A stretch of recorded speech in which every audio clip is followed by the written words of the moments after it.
உயிரே உறவே தமிழே என்று சொல்லுகிறாரே, சற்று வித்தியாசமாக இருக்க வேண்டும் என்பதற்காக ஒவ்வொரு தலைவர்கள் ஒவ்வொரு ஆரம்ப சொற்பொழிவுக்கு முன்னால் சொல்லும் வார்த்தைகளில் சற்று வித்தியாசப்பட்டு இருக்க வேண்டும் என்பதற்காக இவர் உயிரே உறவே தமிழே என்கிறார் என்று சிலர் நினைத்திருக்க கூடும். ஆனால் நான் வாழ்வில் உணர்ந்த உண்மையை பேசும் வார்த்தைகள் அவை. நான் இன்று என் சிந்தனையும் என் கலையும் நானும் இங்கு தன்னம்பிக்கையுடன் உயிர்த்து இருப்பதற்கு காரணமானவர்கள் தமிழக மக்கள் தான்.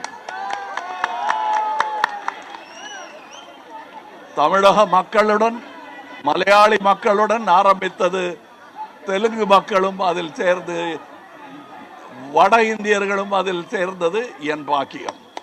ஆனால் என் உயிர் துவங்கிய இடம் இது. உறவு என்பது நீடிக்கும், நீடிக்காமல் போகலாம். அதை என் வாழ்க்கை அனுபவத்தில் உணர்ந்தவன் நான்.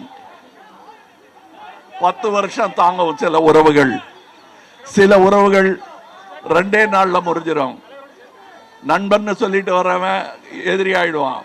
இதெல்லாம் நான் கடந்த 50 வருடமாக பார்த்து கொண்டு வருகிறேன். ஆனால் உங்கள் அன்பு என்னுடைய உறவாக நின்று கொண்டிருக்கிறது.